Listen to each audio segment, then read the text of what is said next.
Et on va enchaîner avec les séries du 800 mètres.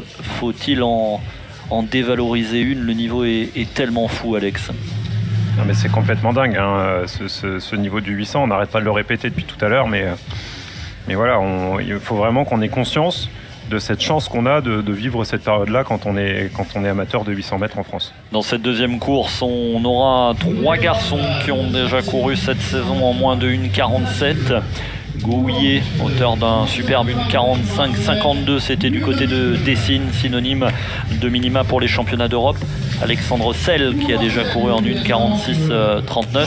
Puis un autre duel, on verra dans quelques... C'est pas celle-là du tout, pardon, décidément, je les enchaîne moi aujourd'hui. J'ai trop envie de voir la suivante qui est énorme aussi. On va voir Benjamin Robert qui était aux Jeux Olympiques, qui a la semaine dernière fait une 43-75 à Paris à la Diamond League et qui s'est offert la victoire en Diamond League. Sébastien, une dernière ligne droite qui est entrée dans l'anthologie. Ah oui, une super dernière ligne droite. Alors Benjamin Robert, c'est un bon finisseur, et là il l'a prouvé lors de cette course à Paris. Et puis quand on fait une 43-75, on rentre dans une autre dimension. Là, ça ouvre d'autres portes, d'autres perspectives. Il le disait tout de suite après sa course. 43-75, on peut quasiment être médaillé dans des grands championnats. Oui, là, il s'est clairement ouvert les portes d'une finale mondiale, et peut-être même plus si jamais la course veut bien lui sourire. Donc là, il a changé de statut. Effectivement, en une course, il s'est affirmé comme un des tout meilleurs mondiaux. Alex, on dresse peut-être le portrait de cette deuxième course. Benjamin Robert, le favori annoncé, mais il y a des garçons qui ne veulent pas s'en laisser compter. On a Aymeric Lusine qui a déjà été champion de France sur la discipline. On a Nasreddine Katir et Anicet Kozar qui ont réalisé les minima pour les championnats d'Europe. Donc voilà, tout est dit. Benjamin Robert va devoir ne pas se faire piéger, lui qui souffre un petit peu des tendons. Ouais, je l'ai croisé hier en train de faire sa petite veille de course, et il disait qu'il voulait pas trop exagérer justement sur cette veille de course parce que les tendons commencent à être un peu douloureux, mais ce qui est un peu logique, hein, c'est des disciplines qui sont à la frontière du sprint et du demi-fond, donc c'est très sollicitant. Le 800 mètres est dur. Anicet Kozar a pris les commandes avec sur son porte-bagages le patron, Benjamin Robert. Ouais, Benjamin Robert qui veut maîtriser cette course, donc il se place en tête de course mais sans non plus prendre tous les risques. C'est assez intelligent de sa part. L'idée, c'est de ne pas être piégé dans le peloton, c'est ça?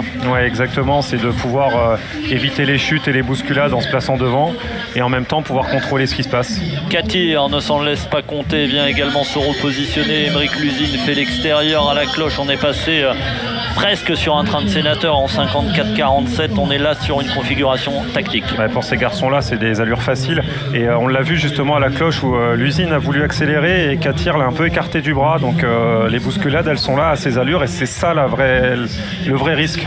Kozar devant Robert et Katir, Lusine et Nakri. Les 5 garçons pour l'instant de tête. Benjamin Robert est en train de tenter une première attaque, mais Anicet Kozar résiste pour l'instant dans ce virage. Il va falloir peut-être piocher un petit peu plus pour Benjamin Robert et en mettre une un peu plus significative. C'est un excellent finisseur, Benjamin Robert, il est en train de le montrer. Attention au retour de Nasreddine Katir. Benjamin Robert qui tire sur les bras, le petit coup d'œil par-dessus la tête pour aller s'imposer taille patron. Benjamin Robert a fait ce qu'il voulait quand il voulait dans cette série du 800 mètres. Le patron est là. Ouais, voilà, il montre que c'est pas par hasard qu'il a réalisé cette course la semaine dernière à Paris.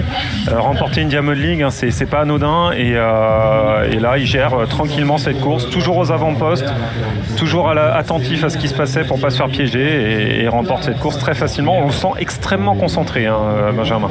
Sébastien, je sais pas ce que tu en as pensé, mais on a vu un patron. Oui, il a vraiment contrôlé la course quasiment du début à la fin. Il s'est bien positionné sur le premier tour pour éviter d'être enfermé, et puis derrière il a géré, il a mis l'accélération qu'il fallait à la fin pour se mettre définitivement à l'abri. Bon, je pense qu'il a une course assez sereine pour Benjamin. Et ce que disait Alexandre, effectivement, on le voit dans son regard, il est concentré, mais tout en décontraction quand même. Il n'y a pas de stress, il n'a pas paniqué du tout. Regardez là la bousculade. Ça a été assez tendu au passage à la corde, mais oui, il est relâché, concentré, sûr de son fait. Pour l'instant, ces séries du 800 mètres affirment une hiérarchie qui n'est pas forcément illogique. Ah non, là c'est pour l'instant tout est respecté sur ce qu'on avait prévu. On a les favoris qui sont devant, ceux qui ont fait les gros chronos cette année. Pour l'instant, personne ne s'est fait piéger. Une 49-35, c'est la qualif au temps après les 2 premières séries. Il y a Anicet Kozar et Youssef Benzabia qui y sont. Ouais. Et il faut courir quand même. Il faudra pas s'endormir sur la dernière série, mais ils ont vu ce qui s'est passé, donc ils vont pas s'endormir.